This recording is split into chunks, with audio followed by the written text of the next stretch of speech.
Gym update and raids are finally out, but this is going to be your guide for everything gym related. So you're not left out, and you know everything you need to know about the new gyms.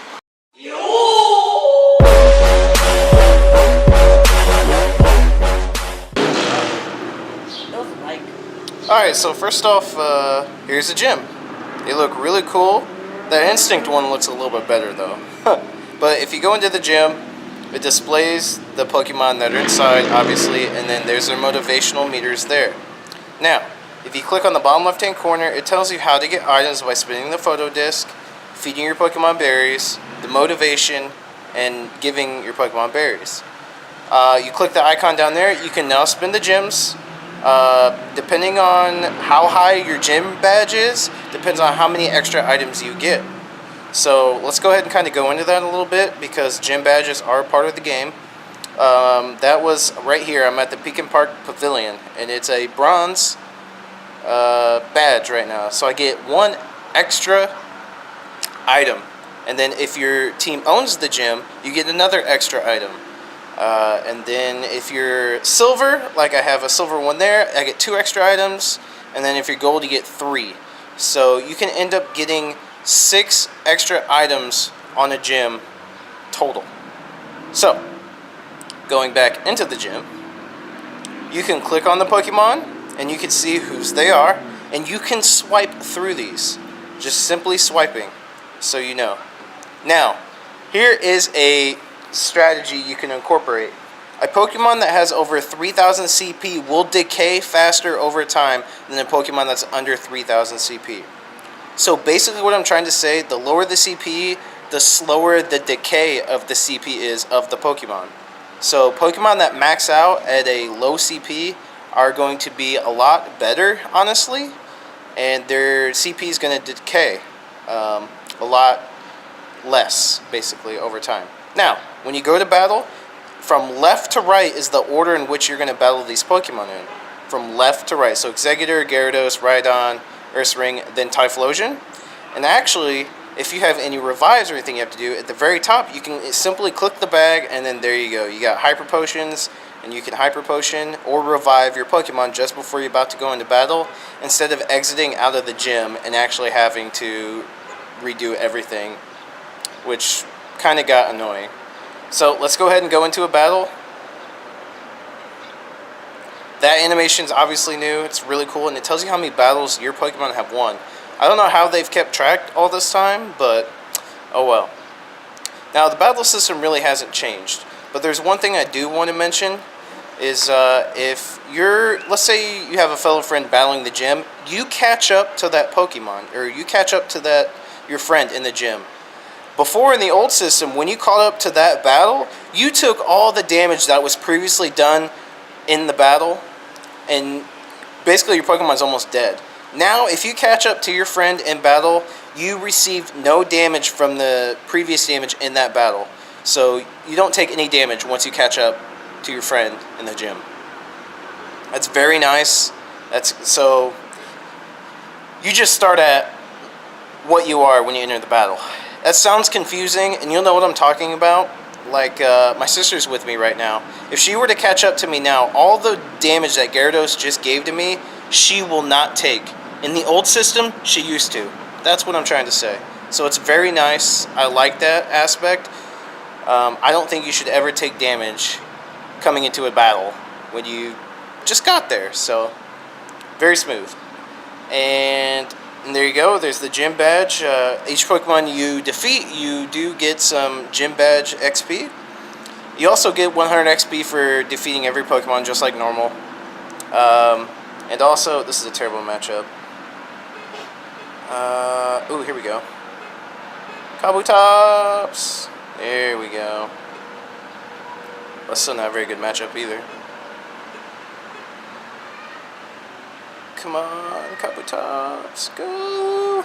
I might lose this. I don't know why it picked so many Jolteons. I should have chose wisely.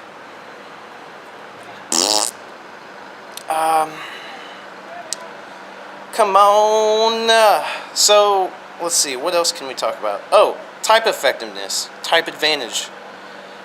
There's been a change. There's Pokemon that you do not want to throw in a gym. And the list will be right underneath me, right underneath my face, as you can see. It is Rhydon's one of them, Dragonite's one of them, Exeggutor's one of them. They all have a 4 times weakness. So why don't you want to put them in the gym? It's because no matter what Pokemon you have, if you have a Pokemon that will deal 4 times weakness to these Pokemon below, they're just gonna get wrecked. You're gonna wreck them big time. 4 times damage is king right now. On top of stab, that is the best amount of damage you can do. So there are Pokemon that used to be good in gyms that are no longer good in gyms because of the way super effectiveness has started to work. And super effective is now better than stab as well. I'm going to go ahead and throw that chart too down below. You should be seeing it now. Stab went down and super effective went up. And double super effective, obviously, is king. So the gym meta has changed. And now I think what you're wondering is, well, who are the best gym defenders now? Well, let's throw up that list right now. Blissey still remains king, and Snorlax comes in a close second. But there's some different notable Pokemon at the bottom there. And I finally beat that gym. I didn't think I was going to beat it. At the bottom, we got like Miltank, Muck, Tentacruel, Steelix is good now, Umbreon. And the reason why these Pokemon are good is because CP really doesn't matter anymore. And stats, it's all about the stats. They also don't have any 4 times damage weakness. Birds decided to scream on me. So that is very crucial, that is very important. 4 times damage just does way too much. It's easy to take out Pokemon that way.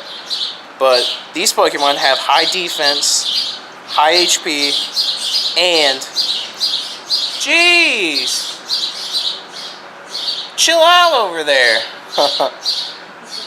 And, sorry. And, they basically are the best defenders. Since, again, CP doesn't matter, and they max out at a lower CP. Now, Snorlax and Blissey max out at a high CP over 3,000, so they decay pretty quickly. But, like, Steelix only maxes out around 2,400, I think. It might even be lower than that. So, he doesn't decay very quickly in a gym. Very good gym defender. So, the gym meta has changed. Both on because of the way super effectiveness works and how CP and actual stats make a difference as long as their motivation doesn't decay as much too as well because of CP. So that's basically what's new with the gyms. I can't feed any berries, but it's pretty self-explanatory. When you first drop a Pokemon in a gym, you're going to want to feed it a berry immediately. Here's a fellow gym that I'm in. And I think they put this mechanic in there so you can automatically level up your badge a little bit and get a little bit of Stardust. You get 20 Stardust for feeding your Pokemon a berry. And you get plus 10 XP towards your gym badge for feeding a berry. Now you can feed your fellow trainers berries as well. So that is very nice. I like that aspect. But that's pretty much what's new with the gyms. You got this here. You got the motivational system with feeding berries. You no longer take the damage that was done if you catch up to somebody in a gym. That's very nice. CP doesn't really make a difference anymore. The lower CP of your Pokemon is, the less likely it's to decay fast. It doesn't decay as much. The higher the CP, the more it's going to decay, especially it's over 3,000. And yeah, that's your full guide. Try to do... Oh, there you go. Snorlax is kicked out of a gym. And that brings up a good point, actually. Make sure you go to your settings, click off Pokemon Return, and then click it back on, and you will get notifications. A lot of people have been saying they're not getting notifications. That's why. Because it's automatically on, but you need to take it off and then put it back on, and then you'll start getting your notifications. Another thing, before I exit this, or end this video, I forgot. You get, right now, 1 coin per hour for your Pokemon defending a gym. The Sofro just tweeted like 20 minutes ago that people are getting more coins per hour, but it's not set in stone. There'll be more on that, and I'll probably cover that later. But for right now, it's 1 coin per hour. You can put up to 20 Pokemon in 20 different gyms. So 1 Pokemon per gym. That's the max. And 100 coins is also a max per day. But yep, that is it. Type effectiveness is key. Stab isn't as important. The new defenders are definitely what you want to throw in the gyms. Make sure you guys subscribe. I give you guys all the latest updates, tips, tricks, speculations, entertaining live streams, and entertaining vlogs. I hope you guys are excited about the gym update. I like it a lot. I will be doing probably a live raid later tonight, so make sure you stay tuned for that. Now people that are level 31 and up can raid now, so that's exciting. Make sure you try to go to your sponsored gyms. Sponsored gyms now hold raids. Other gyms will roll out sooner. We're not sure when that'll be. But that's it with Fitz City, and thanks for watching, guys.